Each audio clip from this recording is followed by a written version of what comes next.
মৌলভীবাজারের ফতেপুর ও বড়হাটে দুটি জঙ্গি আস্তানা ঘিরে চলছে অভিযান। বড়হাটে গোলাগুলি, পুলিশকে লক্ষ্য করে গ্রেনেড নিক্ষেপ। সিলেটে আতিয়া মহলে নিহত 4 জঙ্গির একজন মুসা, ধারণা পুলিশের।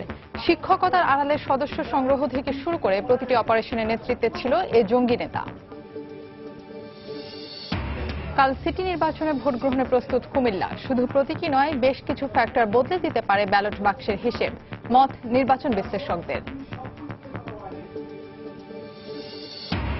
কমিটি গঠন নিয়ে বেকায়দায় চট্টগ্রাম মহানগর বিএনপি। 3 মাসের আলটিমেটাম থাকলেও 6 মাসেও না হয় হতাশ নেতাকর্মীরা।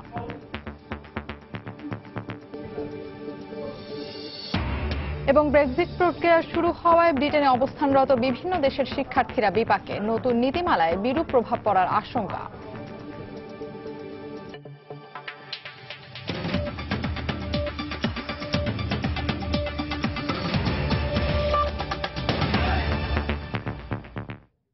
সময় সংবাদের সঙ্গে আছি আমি ফাহমিদা মন্টু। সিলেটের শিববাড়ির জঙ্গি আস্তানা আতিয়া মহলের অপারেশন টুয়াইলাইটের রেশ কাটতে না কাটতেই এবার মৌলভীবাজারের ফতেহপুর এবং বড়হাট এলাকায় 2টি বাড়ি ঘিরে চলছে আইন শৃঙ্খলা বাহিনীর অভিযান।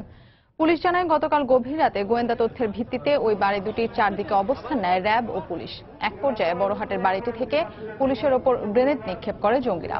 এ সময় আত্মরক্ষার্থে পুলিশও পাল্টা গুলি ছোড়ে। এদিকে সকাল থেকে ফতেহপুর এলাকার বাড়িটি থেকেও গোলাগুলি ও বিস্ফোরণের শব্দ পাওয়া যায়। এ ঘটনায় থমথমে অবস্থা বিরাজ করছে ওই 2 এলাকায়। আতঙ্কিত হয়ে পড়েছেন এলাকার সাধারণ মানুষ। অনেকেই বাড়িঘর ছেড়ে অন্যত্র সরে যাচ্ছেন।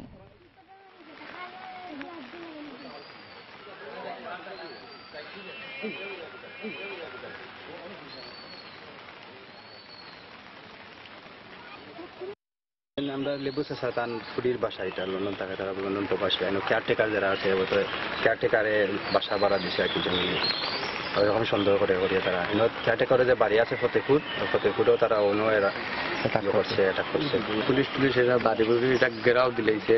আর আমার ভাই ওখানে ডিউটি করতা, তারা 2টার দিকে আইসে আমার বাড়ির দ্বারও আইয়া তালা চাবি নিয়া রুমটা তালা মারা হয়েছে। শুনলাম যে ওইখানে ওই বাসার বলে কিছু জঙ্গি আস্তানা মানে স্থান করছে, পুলিশ ঘেরাও করছে। তাই আমরা বরাটবাসী সবাই আতঙ্কের ভিতরে এখন রয়েছি। দর্শক, এই মুহূর্তে ফতেহপুর এলাকায় আছেন সহকর্মী ইকরামুল কবির। সরাসরি চলে যাচ্ছি তার কাছে। ইকরাম, এখন মৌলভীবাজারের ফতেপুরে আছে যে এই এলাকাটিতে পুলিশ এবং আইন শৃঙ্খলা রক্ষা বাহিনীর সদস্যরা র্যাব তারা ঘিরে রেখেছে যে বাড়িটি, সেই বাড়ির একেবারে কাছাকাছি অবস্থানে আছে। আমি যদি মোটুসা আপনাকে দেখাতে চাই যতদূর সম্ভব হচ্ছে, আপনি দেখুন যে বাড়িটির সামনে বেশ কিছু আইন শৃঙ্খলা রক্ষা বাহিনীর গাড়ি যেগুলো আছে সেখানে আছে। আপনি দেখতে পাচ্ছেন একটি মতো আছে গেটের ভিতরে বাড়িটি। এইখানে একটি উল্লেখযোগ্য একটা বিষয় হচ্ছে গিয়ে এই বাড়িটি যার মৌলভীবাজার শহর থেকে 18 কিলোমিটার দূরে এই বাড়িটি যা সাইফুর রহমান একতলা ভবন, এবং এই বাড়ির মালিকেরই ওই বড়হাটে যে বাড়িটি রয়েছে সেই শহরের বাড়িটি হচ্ছে গিয়ে সেই মালিকেরই। এই মালিক যে সাইফুর রহমান উনি হচ্ছেন গিয়ে মৌলভীবাজার, উনি হচ্ছেন গিয়ে প্রবাসী ও লন্ডন প্রবাসী, এবং হবিগঞ্জের বসবাসকারী একজনকে 2টি বাড়ি দেখাশোনা করার দায়িত্ব দিয়েছিলেন কেয়ারটেকার হিসাবে, এবং তিনি এই বাড়ি এবং বড়হাটের যে বাড়ি এই 2টি বাড়ি দেখাশোনা করতেন। এবং 2টি বাড়ি জঙ্গিরা ভাড়া নিয়েছিলেন 2 মাস আগে।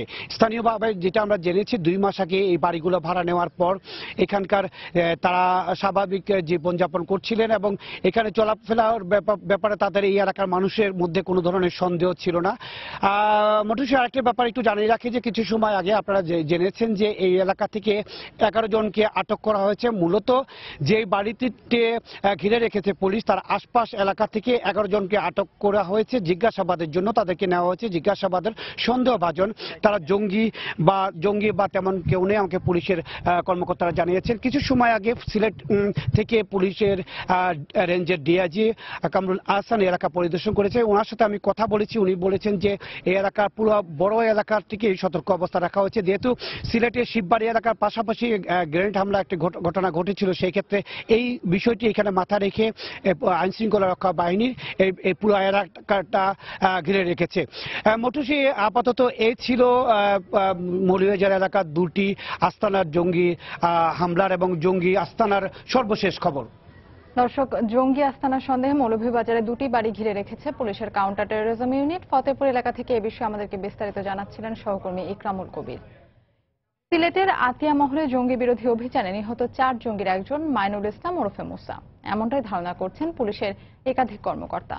মুসা 90 জেএমবির অপারেশন হেড হিসেবে সবগুলো হামলায় নেতৃত্ব দিয়েছেন বলে গোয়েন্দা সূত্রগুলো জানিয়েছে। তারা জানান, মুসা যে ছবি দিয়ে বাসা ভাড়া নিয়েছিলেন সেই ছবির সঙ্গে পুলিশের কাছে থাকা ছবির মিল রয়েছে। তবে আতিয়া ভিলায় অভিযানে নিহতদের মৃতদেহ ঝলসে যাওয়ায় চেহারা দেখে পরিচয় নিশ্চিত হওয়া যাচ্ছে না। আর তাই মুসার পরিচয় নিশ্চিত হতে পরিবারের সদস্য এবং ডিএনএ পরীক্ষার সহায়তা নেওয়া হবে। পুলিশের মতে মুসা 90 জেএমবির শীর্ষ নেতা।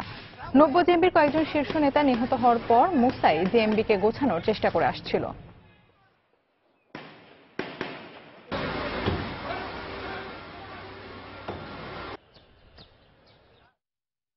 ইংরেজি মাধ্যমের একজন শিক্ষক থেকে ভয়ঙ্কর জঙ্গি নেতা হয়ে উঠেছিলেন জেএমবির অপারেশনাল প্রধান মাইনুল ইসলাম ওরফে মুসা। শিক্ষকতার আড়ালে বেহেশতে যাওয়ার লোভ দেখিয়ে সদস্য সংগ্রহ থেকে শুরু করে 90 জেএমবির প্রতিটি অপারেশনে নেতৃত্ব দানকারী ছিল এ জঙ্গি নেতা। তামিম সরোয়ার আইন শৃঙ্খলা বাহিনীর অভিযানে নিহত হওয়ার পর জীবিত হিসেবে সংগঠনটির শীর্ষ পর্যায়ে অবস্থান ছিল তার। রাজশাহীর বাগমারার বাসিন্দা হলেও বৃহত্তর চট্টগ্রাম এবং সিলেট জুড়ে ছিল তার বিস্তৃত জঙ্গি নেটওয়ার্ক। বিস্তারিত জানাচ্ছেন কমল দে। রাজশাহীর প্রত্যন্ত বাগমারা এলাকার ছোট্ট একটি মসজিদের মুয়াজ্জিন আবুল কালাম মোল্লার ছেলে মাইনুল ইসলাম ওরফে মুসা রাজশাহীর তাহেরপুর ডিগ্রি কলেজ থেকে উচ্চ মাধ্যমিক এবং ঢাকা কলেজ থেকে স্নাতকোত্তর ডিগ্রি নিয়ে মুসা বিগত 2014 সালের জুন মাস থেকে শিক্ষকতা শুরু করে ঢাকার উত্তর এলাকার লাইফ স্কুলে। সে সময় সহকারী শিক্ষক হিসেবে দায়িত্ব পালনের পাশাপাশি মুসা সম্পৃক্ত হয় 90 জেএমবির সাথে। মূলত তার হাত ধরেই জঙ্গি তৎপরতায় জড়িয়ে পড়ে মেজর জাহিদ সহ অন্যান্যরা। ঢাকার কল্যাণপুর এবং নারায়ণগঞ্জে আইন শৃঙ্খলা বাহিনীর লাগাতার অভিযানের পর মুসা চট্টগ্রাম চলে আসে। তার নির্দেশনায় এখানে গড়ে তোলা হয় একের পর এক জঙ্গি আস্তানা। আত্মঘাতীর লাইফ ভেস্ট সহ সব ধরনের বোমা তৈরিতে দক্ষ ছিল সে। বোমা তৈরি থেকে শুরু করে এই জঙ্গি তৎপরতা চালানোর জন্য যে সমস্ত টেকনোলজি, যে সমস্ত প্রশিক্ষণ দরকার সবকিছুই তার আছে এবং অত্যন্ত দুর্ধর্ষ প্রকৃতির। আইন শৃঙ্খলা বাহিনীর তথ্য মতে ঢাকার উত্তর এলাকার বাসাটি ছিল প্রথম পর্যায়ে 90 জেএমবির মূল আস্তানা। সেখান থেকে 90 জেএমবির নতুন সদস্যদের দীক্ষা দেওয়া হতো। মুসা ইংরেজি মাধ্যমে শিক্ষকতার আড়ালে শিক্ষার্থী সহ তার অনুসারীদের বেহেশতে পাই দেওয়ার লোভ দেখিয়ে আত্মঘাতী করে তোলে। চট্টগ্রামের সীতাকুণ্ডের ছায়ানীর এবং ঢাকার বিমানবন্দর এলাকায় আত্মঘাতীদের মুসায় প্রশিক্ষণ দিয়েছিল। তারা বেহেশতে চলে যাবে, টিকিট পেয়ে যাবে, যদি এটা নিশ্চিতই হয়, এরকম কোনো বিধান ধর্মের কোথাও বলার নাই। যদি তারা নিশ্চিতই হয় যে টিকিট পাওয়া যাবে, তাহলে টিকিটটা তারাই কাটুক। আমাকে, আপনাকে বা সাধারণ জনগণকে তাদের সন্তানদের টিকিট কাটতে কেন উদ্বুদ্ধ করছে? সীতাকুণ্ড এবং কুমিল্লায় আটক জেএমবি সদস্যরা পুলিশি জিজ্ঞাসাবাদে স্বীকার করেছে মাইনুল ইসলাম প্রকৃত নাম হলো তার সাংগঠনিক নাম মুসা। এমনকি অবস্থান ভেদে তার নামও পরিবর্তন হয়। ঢাকায় 90 জেএমবির কার্যক্রম কিছুটা স্তীমিত হয়ে যাওয়ায় সংগঠনকে নতুনভাবে সংগঠিত করতে চট্টগ্রাম এবং সিলেটের দায়িত্বে ছিল এ মুসা। আরো নাম থাকতে পারে তার, সে উল্লেখযোগ্য একজন, সে এদেরকে নেতৃত্ব দেয় এবং এদের সাংগঠনিক নেতৃত্ব, অপারেশনাল নেতৃত্ব এগুলো দেয়। তা মূলত সিলেট, চট্টগ্রাম তার অধীনে বা সে এই এলাকায় বেশি কাজ করে। সিলেটের সেনাবাহিনীর প্যারা কমান্ডার অভিযানে যে 4 জন জঙ্গি নিহত হয়েছে তার মধ্যে মুসাও রয়েছে বলে ধারণা করছে আইন শৃঙ্খলা বাহিনী। পরিচয় নিশ্চিত না হয় নিহত বাকি 2 জনের মধ্যে একজনকে মুসা হিসাব করে অনুসন্ধান শুরু করেছে তারা। কমল দে, সময় সংবাদ, চট্টগ্রাম। টানা 13 দিনের প্রচার প্রচারণা শেষে কুমিল্লা নগর এখন ভোট গ্রহণে প্রস্তুত। রিটার্নিং অফিসার জানিয়েছেন, প্রায় 2,07,000 ভোটারের এই নগরে নির্বাচনকালীন আইন শৃঙ্খলা নিয়ন্ত্রণে রাখতে পুলিশ, র্যাব সহ মোতায়েন থাকবে আইন শৃঙ্খলা বাহিনীর 3,836 জন সদস্য। মেয়র পদে দলীয় এই নির্বাচনে শুধু প্রতীকী নয়, আরও কিছু ফ্যাক্টর ব্যালট বাক্সের হিসাব বদলে দিতে পারে বলে মনে করেন নির্বাচন বিশ্লেষকরা।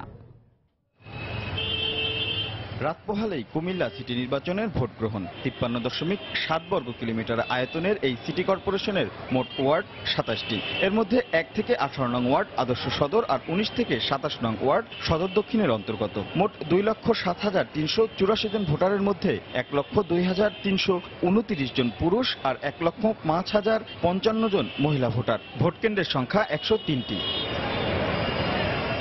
আইন শৃঙ্খলা পরিস্থিতি নিয়ন্ত্রণে মাঠে থাকবে ১৬৭৮ জন পুলিশ, ১২৩৬ জন আনসার সদস্য। প্রতিটি ওয়ার্ডে থাকবে 2টি করে র্যাবের মোবাইল টিম, আর নগর জুড়ে মোতায়েন থাকবে ২৪ প্লাটুন বিজিবি। এছাড়া মাঠে থাকবে 9 জন জুডিশিয়াল ম্যাজিস্ট্রেট আর 3 জন নির্বাহী ম্যাজিস্ট্রেটের নেতৃত্বে মোবাইল টিম। আমাদের আইন শৃঙ্খলা বাহিনী খুব সাফিসিয়েন্ট এবং তারা খুব সহযোগিতা করছে। কেউ প্রভাবিত হয়ে কোনো রকম অনিয়ম অন্যায় জানে না করে, এবং ভোট গ্রহণ কর্মকর্তা যারা আমরা নিয়োগ দিয়েছি তাদেরকে ট্রেন্ড আপ করা হয়েছে যাতে করে সবাই স্বচ্ছভাবে নিজ দায়িত্ব পালন করে। এবারই প্রথম মেয়র পদে দলীয় প্রতীকে হতে যাচ্ছে কুমিল্লা সিটি নির্বাচন। আওয়ামী লীগ, বিএনপি, জেএসডি, রব এই 3 দলের পাশাপাশি রয়েছেন একজন স্বতন্ত্র প্রার্থী। তবে নির্বাচন বিশ্লেষকরা বলছে দলীয় প্রতীকে হলেও স্থানীয় সরকারের এই নির্বাচনে প্রভাব ফেলতে পারে প্রার্থীর ব্যক্তি ইমেজ আর স্থানীয় রাজনীতি। নতুন ভোটাররা আর নারী ভোটাররাও হতে পারে অন্যতম নিয়ামক। কুমিল্লার নির্বাচন আগেও দেখেছি যে মানুষ অ্যাক্রস দি পার্টি ভোট দেয়, সবসময় পার্টিতে ভোট দেয় এমন ঠিক না, ব্যক্তিগত সম্পর্ক অন্যান্য অনেক কিছু এখানে কাজ করে। সেই জন্য চকবাজার, রাজগঞ্জ ব্যবসায়িক এলাকা, এটার আবাসিক এলাকা, গ্রাম এলাকা, কিছু শিল্প এলাকা হয়েছে। এখন এইগুলো মিলিয়ে ভোটটা খুব একটা মিক্সড প্রতিক্রিয়া ভোটের মধ্যে আছে। এই নির্বাচনে সাধারণ কাউন্সিলর পদে 141 আর সংরক্ষিত মহিলা কাউন্সিলর পদে লড়ছেন 40 জন প্রার্থী। রাশেদ লিমন, সময় সংবাদ, কুমিল্লা। কুমিল্লা সিটি কর্পোরেশন এলাকার বিভিন্ন ভোট কেন্দ্রে পাঠানো হচ্ছে নির্বাচনী সরঞ্জাম। দর্শক, এই মুহূর্তে কুমিল্লার টাউন হল এলাকায় আছেন সহকর্মী মাহমুদ রাকিব। আমরা সরাসরি চলে যাচ্ছি তার কাছে। রাকিব, কুমিল্লা সিটি কর্পোরেশন নির্বাচনে আইন শৃঙ্খলা বাহিনীর দায়িত্ব পালন এবং সুষ্ঠু নির্বাচন গ্রহণে যে দিক নির্দেশনামূলক পুলিশ সমাবেশ, সেটি শেষ হওয়ার পর এখন 12টার কিছুক্ষণ পর থেকে মূলত এই কুমিল্লার যে টাউন হল, এখান থেকে নির্বাচনী সরঞ্জাম বিতরণ করার কথা রয়েছে। সেটি কিছুক্ষণের মধ্যেই শুরু হবে। আর আমি যদি আপনাকে একটু দেখাই যে এই একটি কিন্তু নতুন আসলে এরা বাহিনী, এদেরকে বলা হয় ASF, আনসার স্ট্রাইকিং ফোর্স। এরা কিন্তু একটি বিশেষ বাহিনী যারা নির্বাচনের সুষ্ঠু পরিবেশ বজায় রাখতে কাজ করছেন। এছাড়া পুলিশ সমাবেশের কথা যদি একটু বলি, পুলিশ সমাবেশে দুটি কিন্তু ভিন্ন বার্তা দিয়েছেন মূলত রিটার্নিং কর্মকর্তা এবং পুলিশ সুপার, এবং তারা কিন্তু বারবার যে বিষয়টি আসলে সবাইকে বলছেন বা যে বিষয়টি বলার চেষ্টা করছেন যে কোনো মূল্যে কিন্তু এই কুমিল্লা সিটি কর্পোরেশন নির্বাচন শতভাগ সুষ্ঠু এবং নিরপেক্ষ করার জন্য তারা কিন্তু পুলিশ বাহিনীর সদস্য, র্যাব, বিজিবি যারা আছেন সবাইকে কিন্তু সর্বোচ্চভাবে নির্দেশনা দিয়েছেন। এবং বিশেষ করে এসপি বা পুলিশ সুপার তিনি যে বিষয়টি বলেছেন, তিনি স্বরাষ্ট্র মন্ত্রণালয় এবং আইজিপির বরাদ দিয়ে বলেছেন যে তারা কিন্তু 100% তিনি বলেছেন ফ্রি অ্যান্ড ফেয়ার, অর্থাৎ নিরপেক্ষ এবং সুষ্ঠু নির্বাচন করার সব ধরনের প্রস্তুতি তারা নিয়েছেন। এবং বলেছেন যে দলেরই হোক, যে মতেরই হোক, যে প্রতীকেরই হোক, যেই নির্বাচনী আইন শৃঙ্খলা বা নির্বাচনী নিয়ম নীতি ভঙ্গ করতে চাইবেন তাকে কিন্তু সর্বশক্তি প্রয়োগ করে প্রতিহত করা হবে। এবং যে কোনো মূল্যে তারা এই কুমিল্লা সিটি কর্পোরেশন নির্বাচনের মাধ্যমে একটি বাংলাদেশের গণতন্ত্রের নতুন মাইলফলক সৃষ্টি করার ঘোষণা দিয়েছেন। তো সে বিষয়টি কিন্তু আমরা আপনাকে আগে থেকেও জানিয়েছিলাম যে একটি নতুন বার্তা কিন্তু দেওয়া হচ্ছে প্রশাসন এবং রিটার্নিং কর্মকর্তার মাধ্যমে, যাতে কুমিল্লা সিটি কর্পোরেশনে শতভাগ নিরপেক্ষ এবং সুষ্ঠু হয়।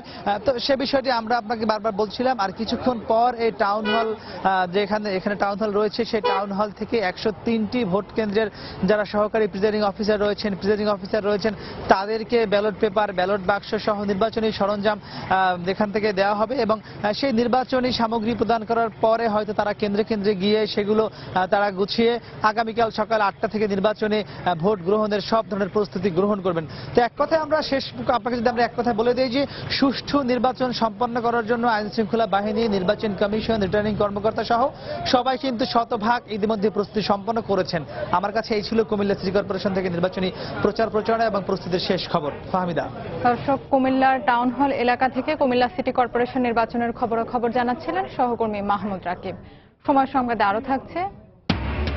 দ্রুত গতিতে এগিয়ে চলছে দেশের তৃতীয় সমুদ্র বন্দর পায়রার উন্নয়ন কাজ। আগামী 2 বছরের মধ্যে সুবিধা পাওয়ার প্রত্যাশা। কাজ শেষ করতে তৎপর বন্দর কর্তৃপক্ষ।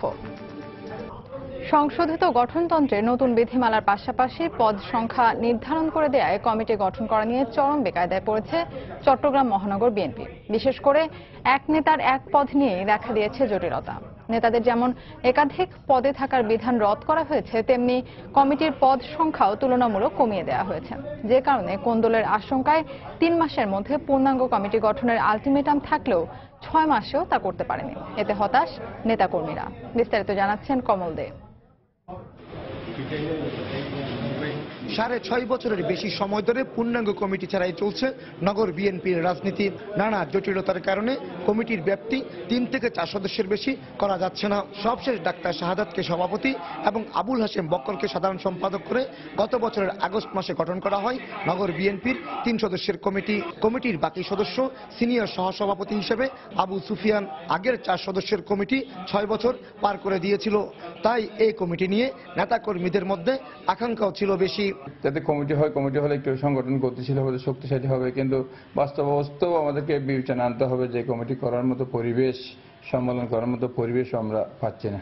বিগত কমিটি 251 জনের একটি তালিকা কেন্দ্রে দিয়ে রাখায় প্রথম থেকে নতুন পূর্ণাঙ্গ কমিটি গঠন নিয়ে জটিলতা ছিল। তার মধ্যে সংশোধিত গঠনতন্ত্রের নতুন বিধিমালা জটিলতা আরো বাড়িয়ে দিয়েছে। কেন্দ্র থেকে যখন একটা সংখ্যা ফিক্সড করে দিয়েছে 151, সেখান থেকে যেহেতু আমরা একজনও বাড়াতে পারছি না, যার কারণে গিয়ে আমাদের যে 251 সদস্য প্রস্তাবিত কমিটি ছিল সেটাকে কাটছাট করার জন্য আমাদের এই সময়টা প্রলম্বিত হচ্ছে। খোঁজ নিয়ে জানা গেছে নগর বিএনপির রাজনীতি অন্তত 4টি ভাগে বিভক্ত। কমিটি ঘোষণা করা হলে পদবঞ্চিতরা বিদ্রোহ করলে সে বিরোধ প্রকাশ্যে রূপ নেওয়ার আশঙ্কা করছেন অনেকেই। এখানে নেতৃত্বের প্রতিযোগিতা থাকবে, এখানে পদের জন্য প্রতিযোগিতা থাকবে, এটা কখনো প্রতিহিংসা ইনশাআল্লাহ রূপ নেবে না আশা করি। চট্টগ্রামে বিএনপির অভ্যন্তরীণ বিরোধ প্রতিষ্ঠা লগ্ন থেকেই চলে আসছে। 1981 সালে বিরোধ মেটাতে চট্টগ্রাম এসে কতিপয় সেনা কর্মকর্তার হাতে নিহত হন দলটির প্রতিষ্ঠাতা এবং তৎকালীন রাষ্ট্রপতি জিয়াউর রহমান। কমল দে, সময় সংবাদ, চট্টগ্রাম। প্রধানমন্ত্রী শেখ হাসিনার সঙ্গে সৌজন্য সাক্ষাৎ করেছেন বিশ্ব স্বাস্থ্য সংস্থার দক্ষিণ পূর্ব এশিয়ার রিজিওনাল ডিরেক্টর ডক্টর পুন্নাম ক্ষেত্রাপাল সিংহ। সকালে গণভবনে এ সাক্ষাৎ অনুষ্ঠিত হয়। এ সময় দেশের স্বাস্থ্য সেবার মান নিয়ে আলোচনা করেন তারা। স্বাস্থ্য খাতের বিভিন্ন সমস্যা সমাধানে বাংলাদেশকে সহযোগিতার আশ্বাস দেন পুন্নাম ক্ষেত্রাপাল সিংহ। অনুষ্ঠানে প্রধানমন্ত্রীর কন্যা সাইমা ওয়াজেদ পুতুল সহ কার্যালয়ের ঊর্ধ্বতন কর্মকর্তারা উপস্থিত ছিলেন।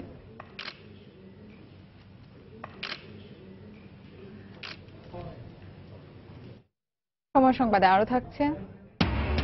বাগেরহাটের পানগুচ্ছি নদীতে যাত্রীবাহী ট্রলার ডুবির ঘটনায় আরো একজনের লাশ উদ্ধার। এখনো নিখোঁজ 14 জন। চলছে উদ্ধার অভিযান। দ্রুত গতিতে এগিয়ে চলছে দেশের 3য় সমুদ্র বন্দর পায়রার উন্নয়ন কাজ।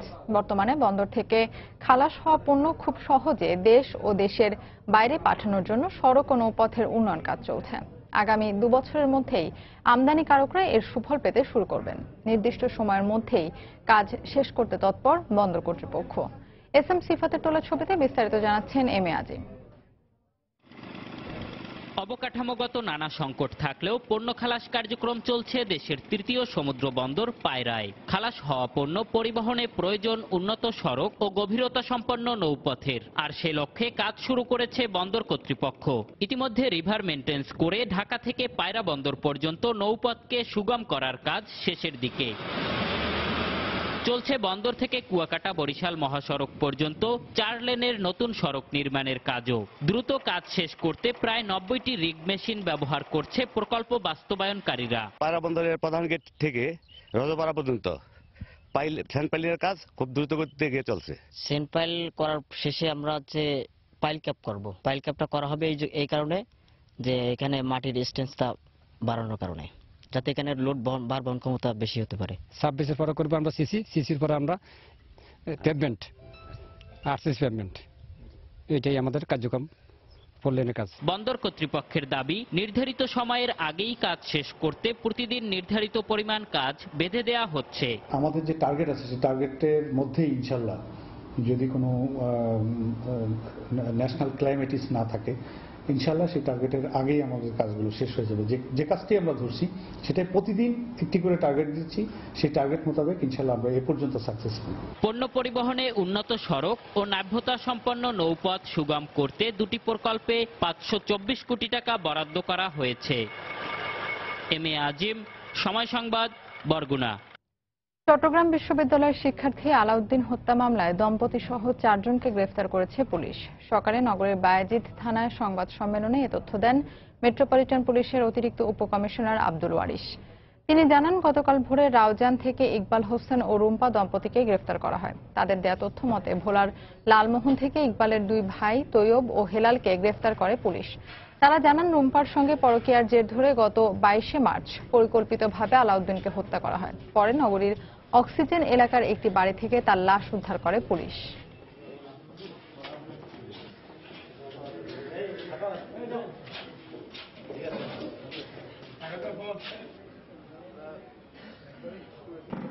বেঁধে তাকে গালাগালি বকাঝকা করার এক ফাঁকেই বাথরুমে নিয়ে গিয়ে গলায় রশি দিয়ে দুইজন দুই দিকে টান দিয়ে খুব দ্রুত তাকে হত্যা করা হয়েছে।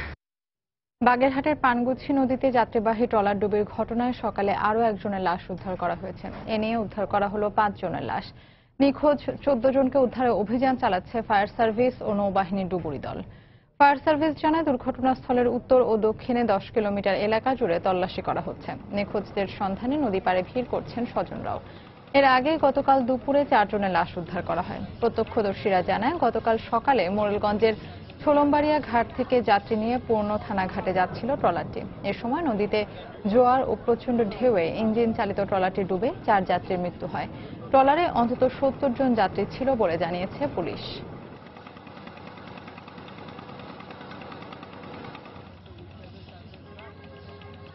মারে পাইছি, আমার বাচ্চারে পাইতে আছি না এখনো, তাই সারাদিন খোঁজাখুঁজি করছি। কালকে এখন সকালেও আইছি।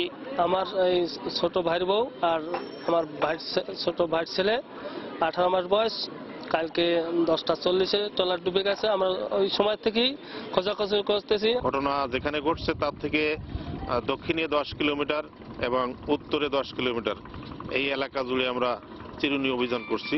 আমাদের যে দুই দিকে দুটো টিম পাঠাইছি। দেশের বাইরের খবর। জলবায়ু পরিবর্তন রোধে ওবামা প্রশাসনের ক্লিন পাওয়ার প্ল্যান বা দূষণ বিরোধী আইন বাতিলের নির্বাহী আদেশে সই করেছেন মার্কিন প্রেসিডেন্ট ডোনাল্ড ট্রাম্প। মঙ্গলবার যে কোনো জ্বালানি ব্যবহারে স্বাধীনতা দিয়ে এনার্জি ইন্ডিপেন্ডেন্স এক্সিকিউটিভ অর্ডার নামের এই বিলটিতে সই করেন তিনি।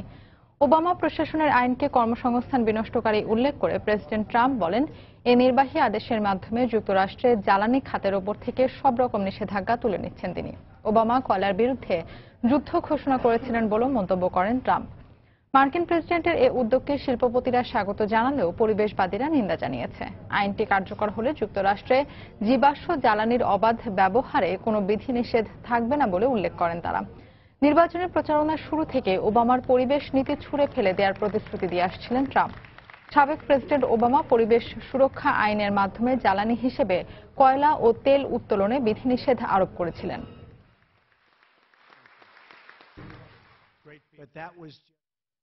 ব্রিটেনের প্রধানমন্ত্রী থেরেসা মে স্বরাষ্ট্রমন্ত্রী থাকাকালীন অভিবাসীদের সংখ্যা কমাতে নানা ধরনের কঠিন সিদ্ধান্ত নিয়েছিলেন। প্রধানমন্ত্রী হিসেবে ক্ষমতা গ্রহণের পরও সেই সব সিদ্ধান্ত বহাল রেখেছেন তিনি। এর মধ্যে ব্রেক্সিট প্রক্রিয়া শুরু হয় বিপাকে পড়েছে দেশটিতে অবস্থানরত বিভিন্ন দেশের অভিবাসী। সবচেয়ে খারাপ অবস্থা অভিবাসী শিক্ষার্থীদের। ব্রেক্সিটের আওতায় একের পর এক নতুন নীতিমালা তাদের ওপর বিরূপ প্রভাব ফেলবে বলে আশঙ্কা করা হচ্ছে। বিস্তারিত শোয়েব কবিরের রিপোর্টে। ব্রিটেনে পড়তে আসা বিভিন্ন দেশ থেকে শিক্ষার্থীদের একটি বড় অংশ সেখানে স্থায়ীভাবে বসবাস শুরু করে। অভিবাসীদের এমন অবাধ প্রবেশ নিয়ন্ত্রণে দেশটির সরকার সম্প্রতি কঠোর পদক্ষেপ নেওয়ার কথা জানায়। গত এক দশকে ব্রিটিশ সরকার বিদেশি শিক্ষার্থীদের ভিসা দেওয়ার ব্যাপারে বেশ কয়েকবার চূড়ান্ত নীতিমালা গ্রহণ করলেও কোনোটিতে স্থির থাকতে পারেনি। প্রতিনিয়ত অভিবাসন আইন পরিবর্তনের কারণে বিদেশি শিক্ষার্থীরা সবসময় উদ্বেগ উৎকণ্ঠার মধ্যে রয়েছে। আর এবার ব্রেক্সিটের কারণে তাদের দীর্ঘদিনের লালিত স্বপ্ন হয়তো অনিশ্চয়তার মুখে পড়তে যাচ্ছে। আমরা যারা ইন্টারন্যাশনাল স্টুডেন্ট আছি এখানে, তারা ইমিগ্রেশন রুলস নিয়ে সবসময় আতঙ্কের মধ্যে থাকি। এখন ব্রেক্সিটের পরবর্তীতে আমাদের জন্য নতুন কি ইমিগ্রেশন রুলস আসে, সেজন্য আমরা আরো অনেক বেশি আতঙ্কের মধ্যে আছি। উচ্চশিক্ষার ক্ষেত্রে এতদিন বিদেশি শিক্ষার্থীদের স্বপ্নের দেশ ব্রিটেন হলেও তাদের জটিল অভিবাসন নীতির কারণে দেশটিতে পড়তে আসা শিক্ষার্থীর সংখ্যা লক্ষজনের হারে কমে আসছে। ভবিষ্যতে তা আরো সীমিত হতে পারে বলে ধারণা করছেন বিশেষজ্ঞরা। ব্রিটেনের যে আমরা রিসেন্ট ইয়ার্সে দেখতেছি আমাদের কনস্ট্যান্টলি ইমিগ্রেশন রুলস চেঞ্জ হচ্ছে, এটার কারণে আমাদের ইন্টারন্যাশনাল যে স্টুডেন্ট মার্কেটটা অলরেডি অনেক ইন্টারেস্ট হারায় ফেলছে ইউকেতে স্টাডি করার জন্য। তো আমরা চাচ্ছি না ব্রেক্সিটের কারণে যাতে নতুন কোনো নীতিমালা আসুক, যেটার কারণে যে আমাদের students from Bangladesh, India and the whole world যে ইন্টারন্যাশনাল স্টুডেন্ট মার্কেটটা আছে ব্রিটেনে, সেটার ইন্টারেস্ট আরো কমে যায়। বিদেশি শিক্ষার্থীদের বোঝা হিসেবে না দেখে তাদের যথাযথ গুরুত্ব দিয়ে স্টুডেন্ট ভিসার প্রক্রিয়া শিথিল করা প্রয়োজন বলে মনে করছেন আইন বিশেষজ্ঞরা। আমরা চাই এই দেশের নীতিমালাটা একটু ফ্লেক্সিবল থাকুক স্টুডেন্টদের জন্য, কারণ স্টুডেন্টরা আমাদেরকে যেটা মনে রাখতে হবে, স্টুডেন্টরা এই দেশের জন্য সম্পদ, এরা এই দেশের ইকোনমিতে কন্ট্রিবিউট করার জন্য ওদের এবিলিটি আছে, এই দেশের ইকোনমির জন্য কখনো এরা বোঝা নয়। এক হিসেবে দেখা গেছে প্রতি বছর ইউরোপের বাইরে থেকে প্রায় 6 লাখ শিক্ষার্থী পড়ালেখার উদ্দেশ্যে ব্রিটেনে পাড়ি জমায়। শোয়েব কবির, সময় সংবাদ, লন্ডন। খেলার খবর, লাতিন আমেরিকার বিশ্বকাপ বাছাই পর্বের খবর। মেসিবিহীন আর্জেন্টিনাকে 2-0 গোলে হারিয়েছে বলিভিয়া। অন্য ম্যাচে প্যারাগুয়েকে 3-0 গোলে হারিয়ে জয়ের ধারা অব্যাহত রেখে প্রথম দল হিসেবে রাশিয়া বিশ্বকাপের টিকিট নিশ্চিত করল 5 বারের বিশ্ব চ্যাম্পিয়ন ব্রাজিল। ম্যাচের শুরু থেকে মেসির অনুপস্থিতি যেন বাড়তি শক্তি যোগাচ্ছিল বলিভিয়াকে, আর তাই একক প্রচেষ্টায় করা ম্যাচের 31 মিনিটেই স্ট্রাইকার হুয়ান কার্লোসের গোলে লিড পায় স্বাগতিকরা। প্রথমার্ধের বাকি সময় আর্জেন্টিনা সমতায় ফেরার চেষ্টা করলেও তা আর হয়ে ওঠেনি। বিরতি থেকে ফিরে আবারও লিড বাড়াতে আক্রমণের ধার বাড়াতে থাকে লাভারদেরা। দ্বিতীয়ার্ধের 7 মিনিট পরই আরেক স্ট্রাইকার মার্সেলো মোনেরো গোল করে ব্যবধান দ্বিগুণ করার সাথে জয় নিশ্চিত করেন। অন্য ম্যাচে মাঠে নামে লাতিন আমেরিকা অঞ্চলে টেবিলের শীর্ষ দল ব্রাজিল। ম্যাচের 34 মিনিটে বলিভিয়ার রক্ষণভাগ ভেঙে দলের জন্য প্রথম লিড এনে দেন ফিলিপ কোতিনহো। প্রথমার্ধ শেষ হয় 1-0 গোলের ব্যবধানে। 63 মিনিটে একক প্রচেষ্টায় দলের লিড দ্বিগুণ করেন অধিনায়ক নেইমার। ম্যাচের শেষ বাঁশি বাজার 4 মিনিট আগে রিয়াল মাদ্রিদ ডিফেন্ডার মার্সেলো গোল করলে 3-0 গোলের বড় জয় নিয়ে মাঠ ছাড়ে সেলেকাওরা।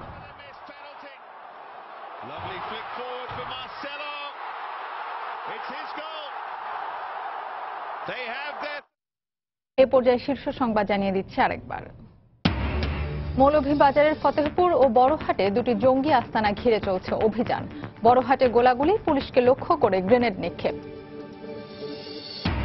সিলেটে আতিয়া মহলে নিহত 4 জঙ্গির একজন মুসা, ধারণা পুলিশের। শিক্ষকতার আড়ালে সদস্য সংগ্রহ থেকে শুরু করে প্রতিটি অপারেশনের নেতৃত্বে ছিল এই জঙ্গি নেতা। কাল সিটি নির্বাচনে ভোট গ্রহণের প্রস্তুত কুমিল্লা। শুধু প্রতীকী নয়, বেশ কিছু ফ্যাক্টর বদলে দিতে পারে ব্যালট বাক্সের হিসেব, মত নির্বাচন বিশ্লেষকদের। কমিটি গঠন নিয়ে বেকায়দায় চট্টগ্রাম মহানগর বিএনপি। 3 মাসের আলটিমেটাম থাকলেও 6 মাসেও না হয় হতাশ নেতাকর্মীরা।